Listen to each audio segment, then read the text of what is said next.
মাশাআল্লাহ আমরা কুরবানি দেব, এতে কোনো সন্দেহ নাই।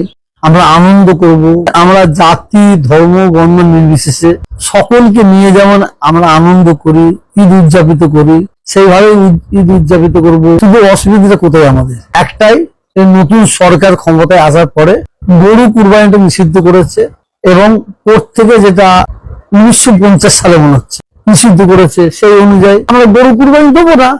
গরু কুরবানি দিতে হবে, গরুটাকে মেনশন করেছে, কোরআনের মধ্যে কোনো জায়গায় নাই, হাদিসের মধ্যে কোনো জায়গা নাই।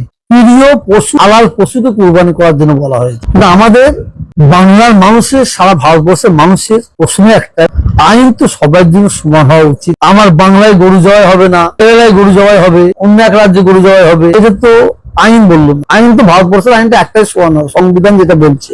এবং গরু আমরা জবাই করছি না, কিন্তু এই গরু রপ্তানি, গরুর মাংসের গোস্ত রপ্তানি করে সারা বিশ্বের কাছে আমার ভারতবর্ষ 2 নম্বরে আছে। তাহলে হাজার হাজার হাজার হাজার গরুকে কুরবানি করে দেশ থেকে বিদেশে পাঠানো হচ্ছে, এদিকে অপরাধ নয়? এইগুলি কি গোহত্যা নাই? আর যারা গ্রামগঞ্জের মানুষ গরু কুরবানি দেবে, সেটি কি গোহত্যা? এটা একটা জিজ্ঞাসার চিহ্ন মানুষের কাছে রয়ে যাচ্ছে। ঠিক আছে, আমরা গরু কুরবানি দেবো না। আজানে অনেক প্রশাসনের লোক আমার কাছে খবর দিয়েছে, তারা মসজিদের ধারে গিয়ে বলছে আপনার মসজিদের চোখ নামিয়ে দিতে বলছে। এটা তো প্রশাসনের, এটা তো করার অধিকার নেই, প্রশাসন করতে পারে না। প্রশাসনকে কোর্টের আইন মানতে হবে, মসজিদ কমিটিকে কোর্টের আইন মানতে হবে। প্রশাসন কি করবে?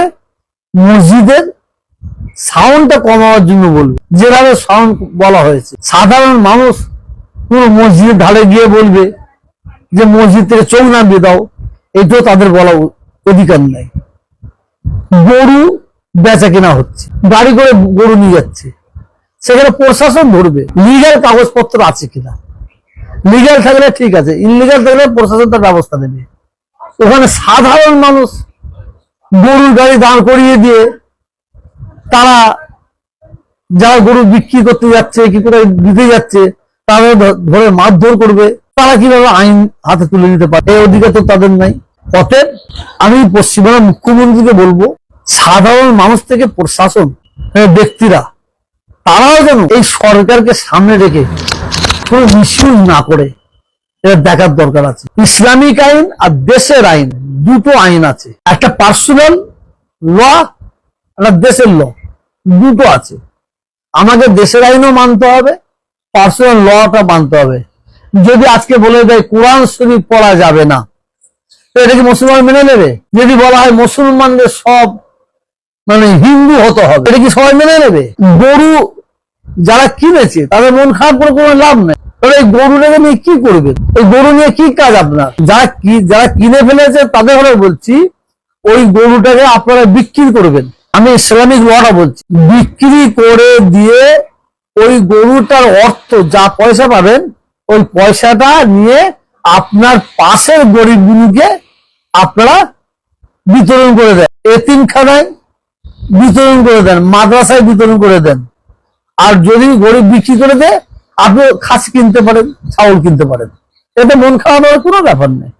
আমি আপনাদের প্রত্যেকে বলবো, আইনকে সম্মান আমরা ভারতবর্ষের মানুষের, প্রত্যেকটা মানুষের দেওয়া উচিত বলে আমি মনে করি।